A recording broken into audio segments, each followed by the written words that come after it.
अस्सलाम वालेकुम नाज़रीन, मैं हूं शेख रहमत अली। आप देख रहे हैं क्राइम टुडे न्यूज़ व रहमतुल्लाहि व बरकातहू। आज मैं उस्मान मोहम्मद ख़ान आप तमाम के बीच ऑनलाइन आया हूँ, अपने कुछ ख़यालात आपसे शेयर करूँ और हमारे सर के ताज उलमाए दीन जो कल चीफ़ मिनिस्टर ऑफ तेलंगाना से मुलाकात के लिए जा रहे हैं, उनको चंद सवालात पूछने के लिए याद दिलाऊं। सबसे पहले मैं तमाम लोगों का शुक्रिया अदा करता हूँ, जिसमें ख़वातीन हैं, बूढ़े बुज़ुर्ग बच्चे सब लोग हैं जिनने इस बाजियाबी मसाजिद और सेक्रेटरीट के लिए आगे बढ़ा और इसमें काम करे।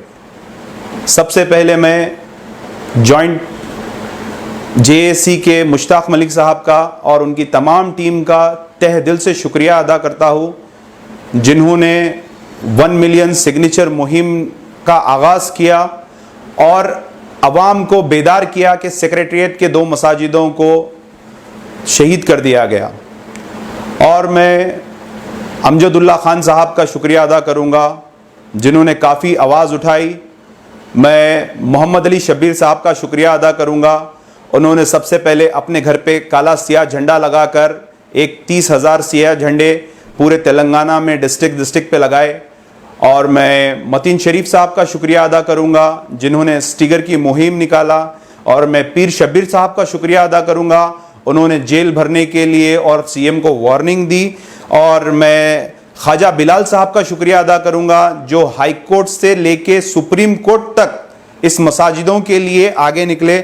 मैं टीआरएस के एक बड़े मुजाहिद है खमरुल हक साहब, वो रनिंग सियासत की पार्टी को छोड़कर भी मसाजिदों के लिए आगे आए। मैं तहे दिल से उनका शुक्रिया अदा करूंगा। और मैं काफ़ी लोग हैं जिनके नाम मैं भूल रहा हूँ, और मौलाना जाफ़र पाशा साहब जो हर खुतबे में हर बयान में लोगों को याद दिलाए कि हमारे मसाजिदें शहीद हो गई, तो मैं तहे दिल से उनका और जिसका नाम भूल रहा हूँ और फर्दन लोगों का जिसके पास ईमान और जज्बा है, जो बगैर कोई हिचक के और झिझक के इन मसाजिदों के लिए और ये जो भी हमारे साथ गलत हुआ इसके लिए आ गया है, मैं तहे दिल से उस्मान मोहम्मद ख़ान उनका शुक्रिया अदा करता हूँ। अब मैं आता हूँ हमारे उलमाए दीन पर। उलमाए दीन हमारे सर का ताज होती है और उलमाए दीन वारिसुल अंबिया होती है। अब कोई नबी आने वाले नहीं है, खातमुन नबी मोहम्मद मुस्तफ़ा सल्लल्लाहु अलैहि वसल्लम हमारे आखिरी नबी है। और अंबियाओं की जो विरासत होती है वो उलमाए होती है, और उलमाओं को उनकी बराबरी कोई नहीं कर सकते हैं। मगर आज हमारे उलमाओं को, ख़ास तौर से तेलंगाना के उलमाओं को, बच्चे बिरयानी खाने जा रहे हैं, फलां जा रहे हैं, ये जा रहे हैं, बहुत तकलीफ हो रही है। क्योंकि उलमाओं का दर्जा, उलमाओं का रुतबा ऐसा है कि हम आपके पीछे रहते हैं। आप जब खुतबा देते हैं, आप कुछ बोलते हैं तो हम आपकी आवाज़ पे लब्बैक बोलते हैं। तो ये तमाम चीज़ों का मैं आप लोगों को इसीलिए जिक्र कर रहा हूँ। आप लोग जिससे कल मुलाकात करने के लिए जा रहे हैं, वो शख्स है जो मुसलमानों के वोट से जीतकर हुकूमत में आया है, के चंद्रशेखर राव, जो इस तेलंगाना स्टेट का चीफ मिनिस्टर है। उन्होंने, याद रखिए आप लोग, उनसे चंद सवालात करना है, लेकिन पहले उन्हों कौन है मैं आप लोगों को इंट्रोडक्शन इसीलिए दे रहा हूं ताकि याददाश्त हमारी थोड़ा ताज़ा हो जाए। उन्हों आर्टिकल 370 में सबसे पहले बढ़ चढ़कर हिस्सा लिए। ट्रिपल तलाक में साथ देने वाले हमारे के चंद्रशेखर राव साहब है। बीजेपी के ऑल इंडिया के जो हमारे प्रेसिडेंट का इलेक्शन हुआ था, उसमें भी आपने बीजेपी को वोट किया, रामनाथ कोविंद को वोट किया। उसके बाद वाइस प्रेसिडेंट में भी उन्होंने वेंकैया नायडू को वोट किया। उसके बाद उन्होंने फिर मुसलमानों को इतनी तकलीफ दी है, नोटबंदी में भी उन्होंने नरेंद्र मोदी का साथ दिया। आपके वोट से हर बार आपको धोखा देते गए। तो हम उलमाए दीन भी जब आगे निकल के केसीआर को वोट डालने के लिए बोले, कई तंजीमें निकल के बोली कि केसीआर को वोट डालने के लिए, चलिए अवाम डाली, अवाम केसीआर को मौका दी।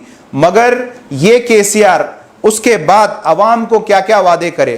12% रिजर्वेशन देते बोले, 12% रिजर्वेशन नहीं दिए। वक्फ बोर्ड को जुडिशियल पावर देते बोले, वक्फ बोर्ड को जुडिशियल पावर नहीं मिला। आज वक्फ की जायदादें तबाह ताराज हो रही है। वक्फ बोर्ड के पास इतना हक नहीं है कि वो सवाल कर सके या कोई केस बुक करा सके। और यही के चंद्रशेखर राव साहब ने बोला कि मीर मोमिन की पहाड़ी के पास, दरगाह के पास एक्सेलेटर लगाते बोले, वो भी नहीं लगाए। उसके बाद इस्लामिक सेंटर बनाते बोले, इस्लामिक सेंटर भी नहीं बनाए। शमशाबाद के पास बेहतरीन हज हाउस बनाऊंगा बोले, हज हाउस भी नहीं बनाए।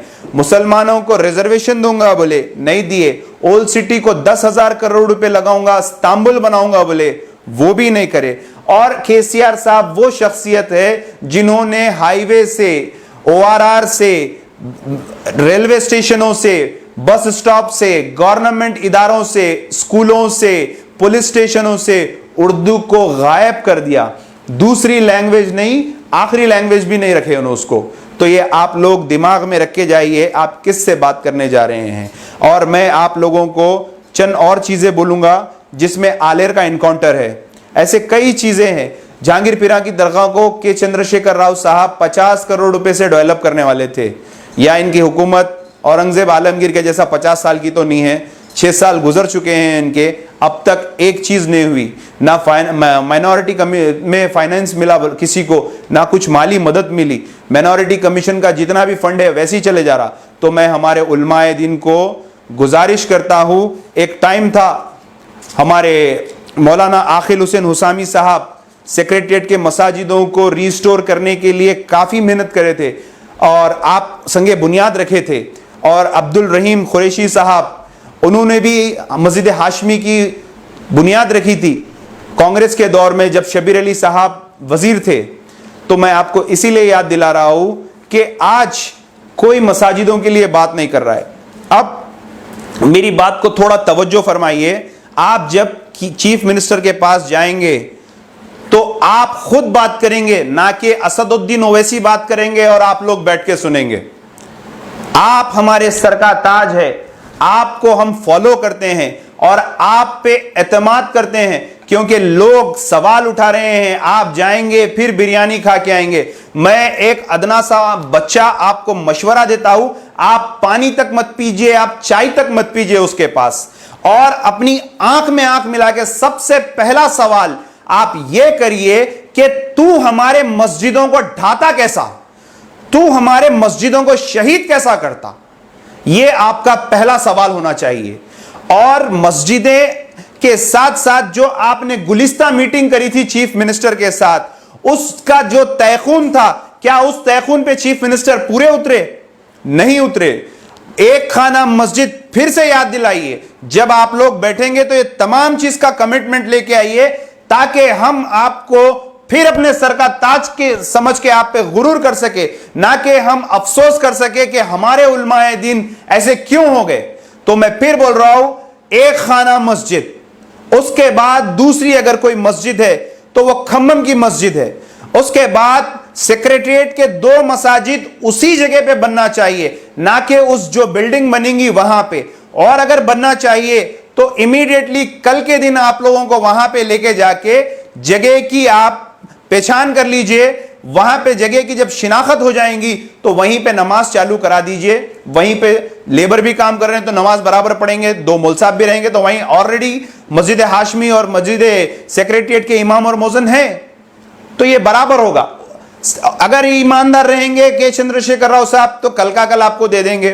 उसके बाद जिललगुड़े में मस्जिद गई, खबरस्तान गया, शमशाबाद के पास ये वाक़े बता दे रहा हूं मैं, कोई गलत बात नहीं है। लोग अभी कंफ्यूज है, ऐसा हो रहा था। आप आज जाके देख सकते हैं उस मस्जिद के पास 35 फीट 55 फीट, खबरस्तान में खबरों पे लिखा हुआ है इतने फीट यहां से कटिंग करो। वहां के लोग भी बयान दे चुके हैं, वहां पे मैं खुद भी जाके आया। उसके बाद वक्फ बोर्ड इसकी तस्दीक कर एक लेटर भी दे दी कंसर्न डिपार्टमेंट्स को, RNB को दे दी, वहां के तमाम डिपार्टमेंट्स को दे दी, सबको दे दी, पुलिस स्टेशन को दे दी, जो जो कंसर्न थे उन सबको दे दी। क्या हुकूमत के चंद्रशेखर राव को नहीं मालूम है एयरपोर्ट की मेन रोड के बाद मस्जिद को शहीद कर रही? ये हुकूमत के अगर इल्म में नहीं है तो फिर किसके इल्म में है? आप लोग तमाम वो बातें करिए जिससे अवाम मुतमईन हो। अवाम की नजर आज आप लोगों के ऊपर है। एक चीफ मिनिस्टर आज 2 महीने करीब हो गए, आज तक आप लोगों को टाइम नहीं दिया मिलने का। देखा गया तो हकीकत में मुश्ताक मलिक की एक बात बहुत अच्छी दिखी मेरे को, जो उन्होंने कहा था कि हम चीफ मिनिस्टर से मुलाकात नहीं करेंगे। जो मस्जिदों को शहीद करने वाला है, जो फिरौनियत पे उतरा हुआ है, जो मस्जिदों को, आशुरखानों को, मंदिरों को ढाते जा रहा है, क्या हम उससे मुलाकात करेंगे? क्या वो हालत मुलाकात में रहेगा जब हमारे उलमाए दीन जाएंगे? तो मैं आप लोगों से रिक्वेस्ट कर रहा हूं, no biryani, no tea, no coffee, no pani. ये चीजों पे आप लोग थोड़ा गौर करिए। तमाम दुनिया के मुसलमानों की नजर आप लोगों के ऊपर है। आप लोग आंख में आंख डालकर केसीआर से बात करिए और यह बात करिए कि ये तमाम सवालात, और एक आप लोगों को मैं छोटा सा अदना सा एक मशवरा दे रहा हूं, आप लोग जब केसीआर के पास जाएंगे तो बराबर लाइफ पे आके बात करिए, ना कि आप लोग क्या बात करें नहीं मालूम, बाहर निकल के आप प्रेस कॉन्फ्रेंस देंगे या बाहर निकल के आपको जो लेके जाएंगे जनाब वो प्रेस कॉन्फ्रेंस देंगे तो हम मुतमईन नहीं होंगे। क्योंकि केसीआर कई बार वादा कर चुके हैं। एक खाने का वादा होकर 1.5 साल हो गया। हज हाउस का जितने में आपको वादे बोला 12% के वक्फ बोर्ड के जुडिशियल पावर, ये सब उनके वादे थे। इमीडिएटली आज आप लोग जाएंगे, कल वहां पे आपको इंस्पेक्शन करा के मस्जिद की नमाज चालू हो जाना चाहिए, वरना ये लोग जीएचएमसी इलेक्शन के लिए आप लोगों को ऐसे ही टालेंगे। फिर हमारे जो आप लोगों की हिमायत, आपको जो लेके जा रहे हैं, फिर वो अपना अलायंस तोड़ेंगे। 25 नमूने होंगे, 25 चीजें होंगे। एक दौर में ये खुद दारुस्सलाम में खड़के बोले थे ये गुलाबी बीजेपी है। आज गुलाबी बीजेपी गुलाबी फूल हो गया है। लेकिन हम सिर्फ हमारे उलमाए दीन को रिक्वेस्ट कर रहे हैं, आप हमारा सर का ताज है, तो आप लोग का दर्जा बहुत बुलंद है। आप लोग से रिक्वेस्ट है, लाइफ पे बात करिए, आंख में आंख मिलाकर के चंद्रशेखर राव से बराबर आप लोग बात करिए और लाइफ आके बात करिए, ताकि अवाम को और हम सबको यकीन हो सके कि आप लोगों ने इनसे बात की। तो मैं आप लोगों से गुजारिश करता हूं कि कल जब आप लोग जाएंगे तो हम हमारा सर ऊंचा करके फखर से बोलेंगे कि हमारे उलमाए दीन देखो आज अल्हम्दुलिल्लाह बेदार हो गए हैं और इनको किसी क़ायद की जरूरत नहीं है। हम हमारे उलमाए दीन की क़यादत में बराबर इस्लामी काम जो भी रहेगा बराबर करेंगे, जो बराबर कौम के लिए जो काम रहेगा बराबर करेंगे। उलमाओं का यह दर्जा है कि इस हिंदुस्तान को आजाद कराने में रेशमी रुमाल का जो तहरीक निकाले थे वो हमारे उलमाओं ने निकाला था। आज हम फखर से बोलते हैं हिंदुस्तान अगर आजाद हुआ तो उसमें हमारे उलमाओं का बहुत ही बड़ी कुर्बानी है और बहुत ही बड़ा उनका इसमें पार्टिसिपेट है। तो मैं तमाम लोगों से गुजारिश करता हूं, जो लोग जा रहे हैं, और आप लोगों की जिम्मेदारी है, आप किसी के पीछे ताबे होके मत जाइए। चीफ मिनिस्टर आपको बुला रहा है, ताकि यह होना चाहिए था कि मेरे से गलती हो गई, मैं आपके पास आता हूं। चीफ मिनिस्टर का रवैया यह रहना चाहिए था। जब चीफ मिनिस्टर मिलने जा रहा है, आप मिलने जा रहे हैं, चीफ मिनिस्टर थे, तो जो मुस्लिम लीडर्स है टीआरएस के, उनको तक बिठा के बात नहीं कर रहे हैं। जब उनकी कोई अहमियत नहीं है तो वो टीआरएस के लीडर्स को भी सोचना चाहिए। एक मुसलमानों की मीटिंग होती है और टीआरएस के मुस्लिम लीडर्स वहां पे मौजूद नहीं होते हैं, तो वो बड़ी शर्म का बायस है। तो मैं आवाम से गुजारिश कर रहा हूं कि कल के लिए दुआ करिए। अल्लाह हमारे उलमाए दीन से केसीआर की आंखों में आंख डालकर, केसीआर से बराबर डट कर, बराबर रुआब से सिर्फ और सिर्फ खौफे खुदा और खुदावंदी की, अल्लाह सुब्हानो तआला उनके रसूल की मोहब्बत रख के ये सवाल करे कि हमारे मसाजिदों को कैसा तोड़ा। यही मेरी बात मैं अपनी खत्म करता हूं और तमाम लोगों से दुआ करता हूं कि आज तहज्जुद में भी दुआ करिए, फजर में भी दुआ करिए, ताकि हमारे उलमाओं का दिल पलट जाए और वो हमारे चीफ मिनिस्टर के चंद्रशेखर राव से आंख में आंख डालकर ये तमाम चीजों के सवालात करिए जो हमारे साथ वादे करते हैं केसीआर। शुक्रिया, अस्सलाम वालेकुम। After 10 years of successfully spreading education and carving a niche for itself, Success Junior College proudly introducing Success Degree College for Women, affiliated to Osmania University, a place where you can engage your passion with respect and encouragement. Dedicated counselors and accessible educators who have an unparalleled reputation for balancing excellence and dedication in their field are here to guide you along the way. fully furnished and spacious, sanitized AC classrooms, hygienic and safe environment as per the government's norms, well-equipped labs, and spacious library.